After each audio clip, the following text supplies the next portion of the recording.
Hello students, ನನ್ನ ಹೆಸರು ಅನಿಲ್ ಕುಮಾರ್ ಅಂತ. ಸುಮಾರು 15 ವರ್ಷದಿಂದ ಬಯಾಲಜಿ ಉಪನ್ಯಾಸಕನಾಗಿ ಕೆಲಸ ಮಾಡ್ತಿದ್ದೇನೆ. ಆಲ್ಫಾ PU ಕಾಲೇಜ್ ಅನ್ನುವಂಥ ಪ್ರತಿಷ್ಠಿತ ವಿದ್ಯಾಸಂಸ್ಥೆಯಲ್ಲಿ ನಾನು ಈ ಕೆಲಸ ಮಾಡ್ತಿದ್ದೇನೆ. ಬಯಾಲಜಿಯನ್ನು ಅತ್ಯಂತ ಸರಳವಾದಂಥ ಸಬ್ಜೆಕ್ಟ್ ಅಂತ ನಾನು ಯಾವಾಗಲೂ ಹೇಳೋಕ್ಕೆ ಇಷ್ಟಪಡ್ತೇನೆ.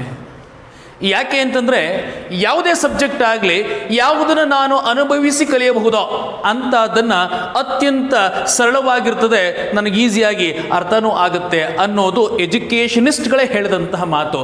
ಆದ್ದರಿಂದ ನಾವು ಬಯಾಲಜಿಯಲ್ಲಿ ನಾವು ಅನುಭವಿಸಿ ಕಲಿತೇವೆ, ಎಲ್ಲವನ್ನು ಮುಟ್ಟಿ ನೋಡ್ಬೋದು, ಫೀಲ್ ಮಾಡ್ಬೋದು. ಆದ್ದರಿಂದ ಬಯಾಲಜಿಯನ್ನು ಅತ್ಯಂತ ಸರಳವಾದಂತಹ ಸಬ್ಜೆಕ್ಟ್ ಅಂತ ನಾನು ಕರೀತೇನೆ. ನಾನು ನಿಮಗೆ ಮೊದಲನೇ ಚಾಪ್ಟರ್ ಏನಿದೆಯೋ, ಡೈವರ್ಸಿಟಿ ಇನ್ ಲಿವಿಂಗ್ ವರ್ಲ್ಡ್ ಅನ್ನೋ ಈ ಯೂನಿಟಲ್ಲಿ ಎರಡನೇ ಚಾಪ್ಟರ್ ಆದಂತಹ ಬಯೋಲಾಜಿಕಲ್ ಕ್ಲಾಸಿಫಿಕೇಷನನ್ನು ನಿಮ್ಮ ಜೊತೆ ಡಿಸ್ಕಸ್ ಮಾಡ್ತಾನೆ. ಆ ಚಾಪ್ಟರ್ಗೆ ನಾನು ಡೈರೆಕ್ಟಾಗಿ ಹೋಗೋದಕ್ಕೂ ಮೊದಲೇ ಈ ಬಯಾಲಜಿ ಅನ್ನೋ ಸಬ್ಜೆಕ್ಟು ಹ್ಯಾಂಗ್ ಹುಟ್ಟಿತು ಅನ್ನೋದನ್ನು ತಿಳಿಸ್ಕೊಡ್ತಾನೆ. ಈ ಅರಿಸ್ಟಾಟಲ್ ಅನ್ನುವಂಥ ಒಬ್ಬ ವ್ಯಕ್ತಿ ಏನೂ ಕೆಲಸವಿಲ್ಲದೆ ತಾನು ಮರದ ಕೆಳಗೆ ಕೂತ್ಕೊಂಡು ತನ್ನದೇ ಆದಂತಹ ಅಧ್ಯಯನವನ್ನು ಮಾಡ್ತಾ ಕೂತಿರುವಂಥ ಸಂದರ್ಭದಲ್ಲಿ ಅಚಾನಕ್ಕಾಗಿ ಆ ಪ್ರಾಣಿ ಪಕ್ಷಿಗಳು ಈತನ ಕಣ್ಣಿಗೆ ಬೀಳ್ತವೆ, ಮರದ ಮೇಲೆ ಕೂತಿರೋದೆಲ್ಲ. ಅಂದರೆ ಏನೂ ಕೆಲಸವಿಲ್ಲದೆ ಇದರಿಂದ ಎಷ್ಟು ಪ್ರಾಣಿ ಪಕ್ಷಿಗಳಿದ್ದಾವೆ ಅನ್ನೋದನ್ನು ತಾನು ಕ್ಯಾಲ್ಕುಲೇಟ್ ಮಾಡಲಿಕ್ಕೆ ಶುರು ಮಾಡ್ತಾನೆ. ನೋಡಿ, ಅವತ್ತೇ ಕಣ್ರಿ ಬಯಾಲಜಿ ಸಬ್ಜೆಕ್ಟ್ ಅನ್ನುವಂಥದ್ದು ಹುಟ್ಟಿದ್ದು. ಅವತ್ತಿಂದಾನೇ ಬಯಾಲಜಿಯ ಅಧ್ಯಯನ ಶುರುವಾಯಿತು ಅಂತ ನಮಗೆ ಹಿರಿಯರು ಹೇಳ್ಕೊಟ್ಟಿದ್ದಾರೆ. ಈ ಅರಿಸ್ಟಾಟಲ್ ಏನು ಮಾಡ್ದ ಅಂತಂದರೆ, ಪ್ರಾಣಿಗಳು ಎಷ್ಟಿದ್ದಾವೆ, ಪಕ್ಷಿಗಳು ಎಷ್ಟಿದ್ದಾವೆ ಅಂತ ಪಟ್ಟಿ ಮಾಡಲಿಕ್ಕೆ ಶುರು ಮಾಡ್ತಾನೆ. ಆ ರೀತಿ ಪಟ್ಟಿ ಮಾಡ್ತಾನೆ ಹೋಗ್ತಾ ಇರಬೇಕಾದ್ರೆ ತಾನು ಕಂಡಂತಹ ಎಲ್ಲ ಪ್ರಾಣಿ ಪಕ್ಷಿಗಳನ್ನ ಪಟ್ಟಿ ಮಾಡ್ತಾ ಹೋದ. ಬಹಳ ಉದ್ದವಾಗಿ ಪಟ್ಟಿ ಬೆಳೀತಾ ಹೋಯಿತು. ಅದಾದ ಸ್ವಲ್ಪ ದಿನಗಳ ನಂತರ ಈ ಸಸ್ಯಗಳಿಗೂ ಜೀವಿ ಇದೆ ಅನ್ನೋದು ಗೊತ್ತಾಯಿತು, ಜೀವ ಇದೆ ಅನ್ನೋದು ಗೊತ್ತಾಗ್ತಾ ಇದ್ದಂಗೆ ಏನಾಯಿತು, ಈ ಸಸ್ಯಗಳ ಪಟ್ಟಿಯನ್ನು ನಾನು ಮಾಡಬೇಕು ಅನ್ಲಿಕ್ಕೆ ಶುರು ಮಾಡಿ ಆತ ಸಸ್ಯಗಳ ಪಟ್ಟಿಯನ್ನು ಮಾಡ್ತಾ ಇರಬೇಕಾದ್ರೂ ಆತನಿಗೆ ಎರಡರ ಪಟ್ಟಿ ಮಾಡ್ಲಿಕ್ಕೆ ಕನ್ಫ್ಯೂಸ್ ಆಗ್ತದೆ. ಆದ್ದರಿಂದ ತಾನು ತನ್ನ ಸ್ಟೂಡೆಂಟ್ಸ್ಗಳನ್ನ ಕರೆದು ಕೇಳ್ತಾನೆ, ನಾನು ಪ್ರಾಣಿ ಪಟ್ಟಿ ಮಾಡೋದು ಟೈಮ್ ಆಗ್ತಿದೆ, ಈ ಸಸ್ಯಗಳ ಬಗ್ಗೆ ಯಾರು ಪಟ್ಟಿ ಮಾಡ್ತೀರಿ, ಯಾರು ಅಧ್ಯಯನ ಮಾಡ್ತೀರಿ ಅಂತ. ಆವಾಗ ಮುಂಚೂಣಿಗೆ ಬಂದು ಕೈ ಎತ್ತದಂಥ ವ್ಯಕ್ತಿ ಯಾರು ಅಂತಂದ್ರೆ ಥಿಯೋಫ್ರಾಸ್ಟಸ್ ಅನ್ನುವಂಥ ವ್ಯಕ್ತಿ. ಆತ, ಗುರುಗಳೇ, ನಾನು ಈ ಸಸ್ಯಗಳ ಬಗ್ಗೆ ಅಧ್ಯಯನವನ್ನು ಶುರು ಮಾಡ್ಕೊಳ್ತಾನೆ, ಸಸ್ಯಗಳನ್ನು ನಾನು ಅಧ್ಯಯನ ಮಾಡಿ ವಿಂಗಡಣೆನೂ ಮಾಡಿ ನಿಮಗೆ ಕೊಡ್ತಾನೆ ಅಂತ ಹೇಳಿ ಸಸ್ಯಗಳ ಬಗ್ಗೆ ಅಧ್ಯಯನ ಮಾಡಲಿಕ್ಕೆ ಶುರು ಮಾಡ್ತಾನೆ ಥಿಯೋಫ್ರಾಸ್ಟಸ್. ಈ ಅರಿಸ್ಟಾಟಲ್ ಮೊದಲು ಪ್ರಾಣಿಗಳನ್ನು ಅಧ್ಯಯನ ಮಾಡಲಿಕ್ಕೆ ಶುರು ಮಾಡಿದ್ರಿಂದ we call him has the father of biology. ಆಮೇಲೆ ಈ ಪ್ರಾಣಿಗಳನ್ನು ತಾನೇ ಅಧ್ಯಯನ ಮಾಡಲಿಕ್ಕೆ ಇಟ್ಕೊಂಡಿದ್ದರಿಂದ ಆತನನ್ನು ಫಾದರ್ ಆಫ್ ಝೂಲಾಜಿ ಅಂತಲೂ ಕರಿತಾ ಹೋಗ್ತವೆ. ಆದರೆ ಫಾದರ್ ಆಫ್ ಬಾಟ್ನಿ ಯಾರು ಅಂತಂದರೆ, Theophrastus is commonly designated as the father of botany. ಯಾಕೆ ಅಂತಂದರೆ ಸಸ್ಯಗಳ ಅಧ್ಯಯನವನ್ನು ಮಾಡಲಿಕ್ಕೆ ಪ್ರಾರಂಭ ಮಾಡಿದಂಥ ವ್ಯಕ್ತಿಯೇ ಆತ. He was the student of Aristotle. ಈ ಪ್ರಾಣಿಗಳನ್ನು ಮತ್ತು ಸಸ್ಯಗಳನ್ನು ಅಧ್ಯಯನ ಮಾಡಬೇಕು ಅಂತಂದರೆ ಇಡಿಯಾಗಿ ಅಧ್ಯಯನ ಮಾಡಲಿಕ್ಕೆ ಆಗೋದಿಲ್ಲ. ಅವುಗಳನ್ನು ಬಿಡಿಯಾಗಿ ಅಧ್ಯಯನ ಮಾಡಬೇಕು, ಅವುಗಳನ್ನು ವಿಂಗಡಣೆ ಮಾಡಿಕೊಂಡ್ರೆ ಸರಳವಾಗಿ ಅಧ್ಯಯನ ಮಾಡಬಹುದು ಅನ್ನುವಂಥ ಒಂದು ಕಾಮನ್ ಸೆನ್ಸ್ ಅರಿಸ್ಟಾಟಲ್ಗೆ ಮತ್ತು ಥಿಯೋಫ್ರಾಸ್ಟಸ್ಗೆ ಬರ್ತದೆ. ಆವಾಗ ಅರಿಸ್ಟಾಟಲ್ ಏನು ಮಾಡ್ದ ಅಂತಂದರೆ, ಈ ಎಂಟೈರ್ ಲಿವಿಂಗ್ ಆರ್ಗಾನಿಸಮ್ಸ್ಗಳನ್ನು ಆತ ವಿಂಗಡಣೆ ಮಾಡಲಿಕ್ಕೆ ಶುರು ಮಾಡ್ತಾನೆ. He classified the entire animals. He classified the entire animals into two groups based on the presence and absence of red blood. ಯಾವುದಲ್ಲಿ ರೆಡ್ ಬ್ಲಡ್ ಇದೆಯೋ ಅದನ್ನು ಎನೈಮಾ ಅಂತ ಕರೆದ. ಯಾವುದೆಲ್ಲ ಪ್ರಾಣಿಗಳಿಗೆ ರೆಡ್ ಬ್ಲಡ್ ಇರಲಿಲ್ಲ ಅವುಗಳನ್ನು ಎನೈಮಾ ಅಂತ ಕರೀತಾನೆ. Based on the presence and absence of the red blood he classified the entire animals into two groups. They are enaima and anaima. ಯಾವುದರಲ್ಲಿ ರೆಡ್ ಬ್ಲಡ್ ಸೆಲ್ಸ್ ಇತ್ತು ಅವುಗಳನ್ನು ಎನೈಮಾ ಅಂತ ಕರೆದ, ಯಾವುದರಲ್ಲಿ ರೆಡ್ ಬ್ಲಡ್ ಸೆಲ್ಸ್ಗಳು ಇರಲಿಲ್ಲ ಅವುಗಳನ್ನು ಎನಿಮಿಯಾ ಅಂತ ಕರೆದ. And he also classified the plants based on its morphology. ಯಾವುದನ್ನು ಮಾರ್ಫಾಲಜಿ ಅಂತ ಕರಿತೇವೆ ಅಂತಂದರೆ ಈ external appearance of an organism, ಅದನ್ನು ಮಾರ್ಫಾಲಜಿ ಅಂತ ಕರಿತೇವೆ. ಹೊರಗಣ್ಣಿನಿಂದ ನೋಡಲಿಕ್ಕೆ ಹೇಗೆ ಕಾಣಿಸ್ತದೋ ಅದೇ ಮಾರ್ಫಾಲಜಿ. ಸಸ್ಯಗಳನ್ನು ನೋಡಿದಾಗ ಒಂದು ತುಂಬ ಪುಟ್ಟದಾಗಿತ್ತು, ಇನ್ನೊಂದು ಸುಮಾರಾಗಿ ಬೇಲಿ ಥರ ಬೆಳ್ಕೊಂಡಿತ್ತು, ಇನ್ನೊಂದು ದೊಡ್ಡ ಮರಗಳಾಗಿತ್ತು. ಇದನ್ನು ಇಟ್ಕೊಂಡು ಆತ ಏನು ಮಾಡ್ದ ಅಂತಂದರೆ ಈ classified the plants into 3 groups. They are the entire plants. Based on its morphology, he classified them into 3 groups. They are herbs, shrubs, and trees. ಈ ಹಾರಿಜಾಂಟಲ್ ಜೀವಿಗಳನ್ನು ಯಾವ ರೀತಿಯಾಗಿ ಇನಿಷಿಯಲಿ ಕ್ಲಾಸಿಫೈ ಮಾಡ್ದ ಅಂತ ಹೇಳ್ತಾ ಇದ್ದೆ. He classified the entire animals into anemia and enyma based on the presence and absence of red blood, and he classified the entire plants into 3 groups based on the morphology. They are herbs, shrubs, and trees. ಈ ಕ್ಲಾಸಿಫಿಕೇಶನ್ನು ತುಂಬ ಅವೈಜ್ಞಾನಿಕವಾದಂಥದ್ದಾಗಿತ್ತು. It was not scientific. So ಈ ರೀತಿಯಾಗಿ ಕ್ಲಾಸಿಫಿಕೇಷನ್ಗಳು ಸಿಸ್ಟಮ್ಸ್ಗಳು ಅಂತ ಶುರುವಾಗ್ತವೆ. Entire living organisms has been classified based on many criterias. ಆ ಕ್ಲಾಸಿಫಿಕೇಷನನ್ನು ಒಂದೊಂದಾಗಿ ಹೇಳ್ತಾ ಬರ್ತಾನೆ ಸಿಸ್ಟಮ್ ಕ್ಲಾಸಿಫಿಕೇಷನ್ಸ್ ಅನ್ನೋದ್ರಲ್ಲಿ. ಲಿವಿಂಗ್ ಆರ್ಗ್ಯಾನಿಸಮ್ಸ್ಗಳನ್ನು ಹಲವು ಕಿಂಗ್ಡಮ್ಸ್ಗಳಾಗಿ ವಿಂಗಡಣೆ ಮಾಡಿದ್ದಾರೆ. ಅಂದರೆ ಏನೆಲ್ಲ ಜೀವಿಗಳು ಈ ಜಗತ್ತಿನಲ್ಲಿ ಕಂಡು ಬಂತೋ ಅವುಗಳನ್ನು ಸಪ್ರೇಟ್ ಸಾಮ್ರಾಜ್ಯಗಳನ್ನಾಗಿ ಮಾಡಿಬಿಟ್ಟಿದ್ದಾವೆ. ಆ ಸಾಮ್ರಾಜ್ಯಗಳನ್ನು ಮೊದಲು ಮಾಡಿದಂಥ ವ್ಯಕ್ತಿ ಯಾರಪ್ಪ ಅಂತಂದರೆ ಕಾರ್ಲೋಸ್ ಲಿನ್ನೇಯಸ್ ಅನ್ನುವಂಥ ಒಬ್ಬ ವ್ಯಕ್ತಿ, who is called as the father of classification. ಆ ಕಾರ್ಲೋಸ್ ಲಿನ್ನೇಯಸ್ ಅನ್ನುವಂಥ ವ್ಯಕ್ತಿ ಈ ಜಗತ್ತಿನಲ್ಲಿದ್ದಂಥ ಎಲ್ಲ ಜೀವಿಗಳನ್ನು 2 ಸಾಮ್ರಾಜ್ಯಕ್ಕೆ ವಿಂಗಡಣೆ ಮಾಡ್ತಾನೆ. ಅದನ್ನು ನಾವು 2 ಕಿಂಗ್ಡಮ್ ಸಿಸ್ಟಮ್ ಕ್ಲಾಸಿಫಿಕೇಶನ್ ಅಂತ ಕರಿತೇವೆ. 2 ಕಿಂಗ್ಡಮ್ ಸಿಸ್ಟಮ್ ಕ್ಲಾಸಿಫಿಕೇಶನ್ ಅಂತ ಕರಿತೇವೆ. 2 kingdom system classification was proposed by Carolus Linnaeus. He classified the entire living organisms into 2 groups. They are the plants and animals. Carolus Linnaeus ಜೀವಿಗಳನ್ನು 2 ಗುಂಪುಗಳನ್ನಾಗಿ ವಿಂಗಡಣೆ ಮಾಡ್ದ ಅಂತ ಹೇಳ್ತಿದ್ದಾನೆ. ಅದು ಯಾವುದು ಅಂತಂದರೆ ಒಂದು ಪ್ಲಾಂಟ್ಸ್ ಮತ್ತು ಇನ್ನೊಂದು ಅನಿಮಲ್ಸ್. ಯಾವುದನ್ನು ಆಧಾರ ಇಟ್ಕೊಂಡು ಮಾಡ್ದ ಅದನ್ನು ನೀವು ತಿಳ್ಕೊಳ್ಳೇಬೇಕಾದಂಥದ್ದು. He classified the entire living organisms into 2 groups.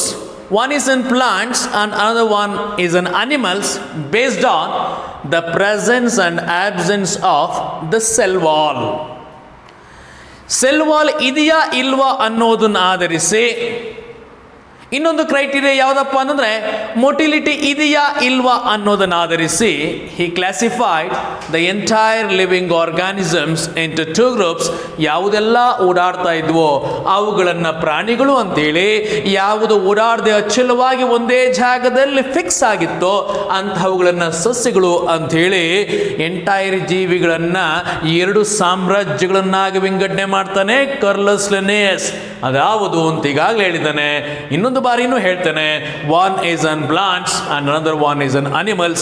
ಅಂದರೆ ಕಿಂಗ್ಡಮ್ ಪ್ಲಾಂಟಿಯಾ ಮತ್ತು ಕಿಂಗ್ಡಮ್ ಅನಿಮಾಲಿಯಾ ಅಂತ ಹೇಳಿ 2 ಕಿಂಗ್ಡಮನ್ನು ವಿಂಗಡಣೆ ಮಾಡಿದ್ದು, 2 ಕಿಂಗ್ಡಮ್ ಸಿಸ್ಟಮ್ ಕ್ಲಾಸಿಫಿಕೇಶನ್ ತಿಳಿಸ್ಕೊಟ್ಟಿದ್ದು ಕಾರ್ಲೋಸ್ ಲಿನ್ನೇಯಸ್. ಅದಾದ ಎಷ್ಟೋ ವರ್ಷಗಳ ನಂತರ ಮೈಕ್ರೋಸ್ಕೋಪ್ಗಳನ್ನು ಕಂಡುಹಿಡಿತಾರೆ. ಮೈಕ್ರೋಸ್ಕೋಪ್ಗಳನ್ನು ಕಂಡಿಡಿದ ಮೇಲೆ ಒಂದು ವಿಚಾರ ನಮಗೆ ಅರ್ಥ ಆಗ್ತದೆ. ಅದ್ಯಾವುದು ಅಂತಂದರೆ ಕಣ್ಣಿಗೆ ಕಾಣಿಸದೇ ಇರುವಂತಹ ಜೀವಿಗಳು ಸಹ ಇದ್ದಾವೆ ಅನ್ನುವಂಥದ್ದು ಗೊತ್ತಾಗ್ತದೆ. ಸೊ ಅಲ್ಲಿಗೆ ಕಣ್ಣಿಗೆ ಕಾಣಿಸದೇ ಇರುವಂಥ ಜೀವಿಗಳು ಇದ್ದಾವೆ ಅನ್ನೋದು ಮೈಕ್ರೋಸ್ಕೋಪಿಂದ ಗೊತ್ತಾದ ಮೇಲೆ ಅಲ್ಲಿಗೆ ಕಿಂಗ್ಡಮ್ಸನ್ನು ಇನ್ನೂ ಒಂದು ಹೆಚ್ಚಿತು ಅಂತಾಯಿತು. ಅಂದರೆ ಕಿಂಗ್ಡಮ್ ಪ್ಲಾಂಟಿಯಾ ಮತ್ತು ಕಿಂಗ್ಡಮ್ ಅನಿಮಾಲಿಯಾಗಳ ಜೊತೆ ಮತ್ತೊಂದು ಕಿಂಗ್ಡಮ್ ಹುಟ್ಕೊಳ್ಳುತ್ತೆ. ಅದ್ಯಾವುದು ಅಂತಂದರೆ ಕಿಂಗ್ಡಮ್ ಮೊನೆರಾ. 3 ಕಿಂಗ್ಡಮ್ ಸಿಸ್ಟಮ್ ಕ್ಲಾಸಿಫಿಕೇಶನ್ ಅನ್ನುವಂಥದ್ದನ್ನು, ಅಂದರೆ ಮೈಕ್ರೋಸ್ಕೋಪನ್ನು ಕಂಡಿಡಿದ ಮೇಲೆ ಸೂಕ್ಷ್ಮ ಜೀವಿಗಳು ಇದ್ದಾವೆ ಅಂತ ಗೊತ್ತಾದ ಮೇಲೆ ಹರ್ನ್ಸ್ಟ್ ಹೆಕೆಲ್ ಅನ್ನುವಂಥ ಒಬ್ಬ ವ್ಯಕ್ತಿ he classified the entire living organisms including the microbes into 3 groups or into 3 kingdoms. ಅದ್ಯಾವುದು ಅಂತಂದರೆ ಕಿಂಗ್ಡಮ್ ಪ್ಲಾಂಟಿಯಾ, ಅನಿಮಾಲಿಯಾ ಮತ್ತು ಇನ್ನೊಂದು ಯಾವುದು ಅಂತಂದರೆ ಅನಿಮಾಲಿಯಾದ ಜೊತೆ ಕಿಂಗ್ಡಮ್ ಪ್ಲಾಂಟಿಯಾ, ಅನಿಮಾಲಿಯಾ ಮತ್ತು ಮತ್ತೊಂದು ಕಿಂಗ್ಡಮ್ ಯಾವುದು ಅಂತಂದರೆ ಮೊನೆರಾ.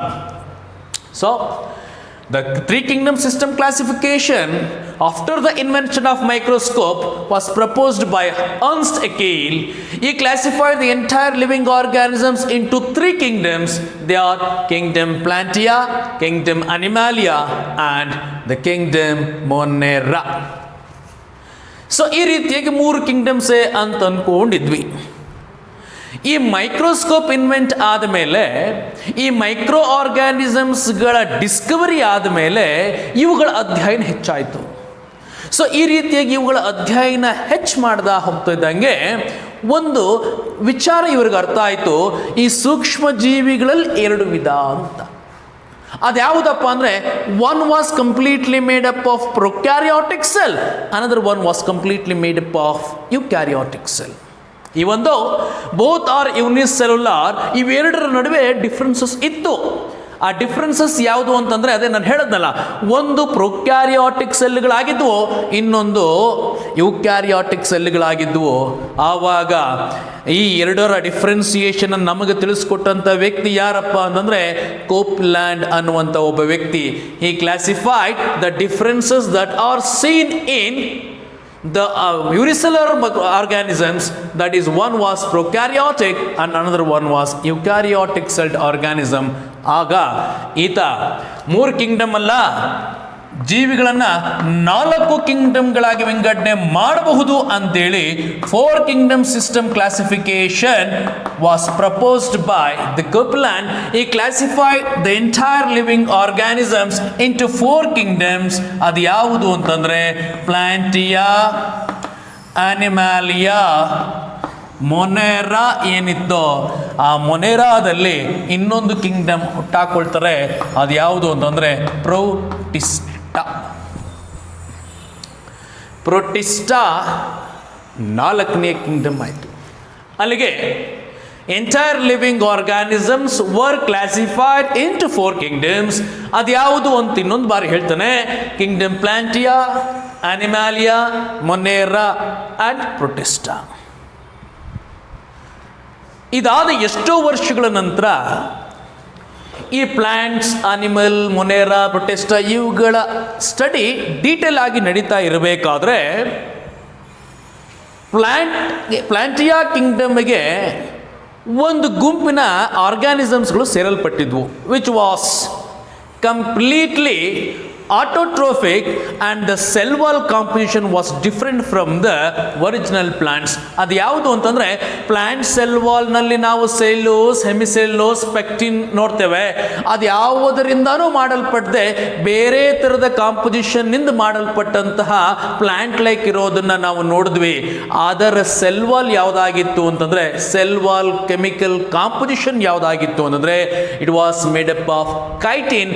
ಆ ಕೈಟಿನಿನ ಜೊತೆಗೆ ಅಂದರೆ ಈ ಸೆಲ್ ವಾಲಿನ ಕಾಂಪೊನೆಂಟ್ ಕೈಟಿನ್ ಆಗಿರೋದರ ಜೊತೆಗೆ ದೇ ವರ್ ಕಂಪ್ಲೀಟ್ಲಿ ಎಟಿರೋಟ್ರೋಫಸ್. ಈ ಎರಡು ಪ್ರಮುಖವಾದಂಥ ಗುಣಲಕ್ಷಣಗಳನ್ನು ತೋರಿಸ್ತಾ ಇದ್ವೋ ಅದನ್ನು ನಾವು ಏನು ಪ್ಲಾಂಟಿಯಾಗಿ ಸೇರಿಸಿರ್ತೀವೋ ಅದನ್ನು ನಾವಿನ್ನು ಪ್ಲಾಂಟಿಯಾಗಿ ಇಟ್ಟಿದ್ದಾಗೋಲ್ಲ, because it is completely different from the plants ಅಂತ ನಮಗೆ ತಿಳಿಸಿದವನು RH ವಿಟೇಕರ್ ಅನ್ನುವಂಥ ಒಬ್ಬ ಸೈಂಟಿಸ್ಟು, ಒಬ್ಬ ಬಾಟ್ನಿಸ್ಟು. RH ವಿಟೇಕರ್ ಈ classified the plants into two groups based on the autotrophic and heterotrophic nature. ಆಮೇಲೆ ಪ್ಲಾಂಟ್ಸಲ್ಲಿ ಎರಡು ಗುಂಪು ಅಂತ ಹೇಳಿದ್ದ, ಆಮೇಲೆ ಬೇಡ ಅದು ಎರಡು ಗುಂಪು ಅಂತ ಹೇಳೋದೇ ಬೇಡ, ಅದನ್ನು ಸಪ್ರೇಟ್ ಸಾಮ್ರಾಜ್ಯವನ್ನಾಗೇ ಮಾಡೋಣ ಅಂಥೇಳಿ 5 kingdom system classification was proposed by RH Whittaker. ಆ 5 ಕಿಂಗ್ಡಮ್ ಸಿಸ್ಟಮ್ ಕ್ಲಾಸಿಫಿಕೇಶನ್ನಲ್ಲಿ 5 kingdom system classification which was proposed by RH Whittaker, ಆತನ 5 ಕಿಂಗ್ಡಮ್ಸ್ಗಳು ಯಾವ್ಯಾವುದು ಅಂತಂದರೆ, ಎಲ್ಲರೂ ಒಪ್ಪಿಕೊಂಡಂತಹ ಆ ಕ್ಲಾಸಿಫಿಕೇಶನ್ ಯಾವುದು ಅಂತಂದರೆ ಅಲ್ಲಿ ಯಾವುದೆಲ್ಲ ಬರುತ್ತೆ ಅಂತ ಹೇಳಿದ್ರೆ, ಕಿಂಗ್ಡಮ್ ಪ್ಲಾಂಟಿಯಾ, ಅನಿಮಾಲಿಯಾ, ಮೊನೇರಾ, ಪ್ರೊಟಿಸ್ಟಾ, ಜೊತೆಗೆ ಆ್ಯಡ್ ಆಗಿದ್ದು ಯಾವುದು ಅಂತಂದರೆ ಮೈಕೋಟಾ. ಸೊ ಈ ಕ್ಲಾಸಲ್ಲಿ ನಾವೇನು ತಿಳ್ಕೊಂಡಿದ್ದಾವೆ ಅಂತಂದರೆ, ಬಯೋಲಾಜಿಯ ಉಗಮು ಅಂತ ತಿಳ್ಕೊಂಡ್ವೆ. ಫಾದರ್ ಆಫ್ ಬಯೋಲಾಜಿ ಯಾರು, ಫಾದರ್ ಆಫ್ ಝೂಲಾಜಿ ಯಾರು ಅನ್ನೋ ತಿಳ್ಕೊಂಡಿದ್ದೀರಿ. ಇವೆರಡರ ಪಿತಾಮಹ ಅರಿಸ್ಟಾಟಲ್. ಫಾದರ್ ಆಫ್ ಬಾಟ್ನಿ ಯಾರು ಅಂತ ಹೇಳ್ಕೊಟ್ಟಿದ್ದಾನೆ, ದಟ್ ಈಸ್ ಥಿಯೋಫ್ರಾಸ್ಟಸ್. ಅದಾದಮೇಲೆ the entire living organism has been classified. ಆ ಕ್ಲಾಸಿಫಿಕೇಶನ್ ಸಂಪೂರ್ಣವಾಗಿ ಅವೈಜ್ಞಾನಿಕವಾಗಿತ್ತು ಅಂತಲೂ ಅನ್ಸೈಂಟಿಫಿಕ್ ಆಗಿತ್ತು ಅಂತ ಹೇಳಿದೆ. ಅವುಗಳನ್ನು ಎಂಟೈರ್ ಲಿವಿಂಗ್ ಆರ್ಗ್ಯಾನಿಸಮ್ಸ್ಗಳನ್ನು ಕಿಂಗ್ಡಮ್ಸ್ಗಳಾಗಿ ಕ್ಲಾಸಿಫೈ ಮಾಡೋಕ್ಕೆ ಶುರು ಮಾಡ್ತಾರೆ.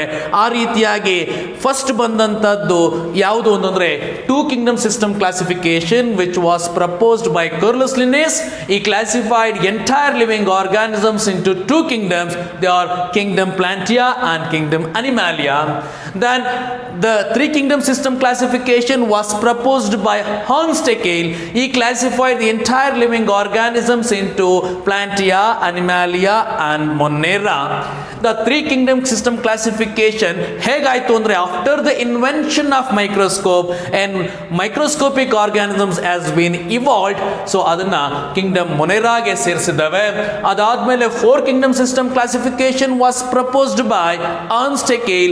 He classified entire living organisms into 4 kingdoms. They are kingdom Plantia, Animalia, Monera and Protista. ಈ ಮೊನೇರಾದಿಂದ ಪ್ರೊಟೆಸ್ಟಾ ಹೊರಗೆ ತೆಗಿತಾರೆ. ಯಾವುದನ್ನು ಆಧರಿಸಿ ಅಂತಂದರೆ, based on their cell type. ಮೊನೇರಾದಲ್ಲಿ ಸಂಪೂರ್ಣವಾಗಿ ಪ್ರೋಕ್ಯಾರಿಯಾಟಿಕ್ ಆರ್ಗಾನಿಸಮ್ಸ್ಗಳನ್ನು ಇಟ್ಟರು, ಪ್ರೊಟೆಸ್ಟಾದಲ್ಲಿ ಯುನಿಸೆಲ್ಯುಲಾರ್ ಯುಕ್ಯಾರಿಯಾಟಿಕ್ ಆರ್ಗಾನಿಸಮ್ಸ್ಗಳನ್ನು ಇಟ್ಟು 4 ಕಿಂಗ್ಡಮ್ಸ್ಗಳಾಗಿ ಮಾಡಿದರು. ಅದಾದಮೇಲೆ RH Whittaker propose the 5 kingdom system classification which was an world wide accepted classification. He classified the entire living organisms into 5 kingdoms. Plants ಅಲ್ಲೇ ಇದ್ದಂತಹ ಈ ಮೈಕೋಟಾವನ್ನು ಸಪ್ರೇಟ್ ಮಾಡಿ ಒಂದು ಹೊಸ ಕಿಂಗ್ಡಮ್ನಾಗಿ ಮಾಡ್ತಾರೆ. ಅಲ್ಲಿಗ 5 ಕಿಂಗ್ಡಮ್ಸ್ಗಳು ಆಗ್ತವೆ. They are kingdom Plantae, Animalia, Monera, Protista and ಮೈಕೋಟಾ.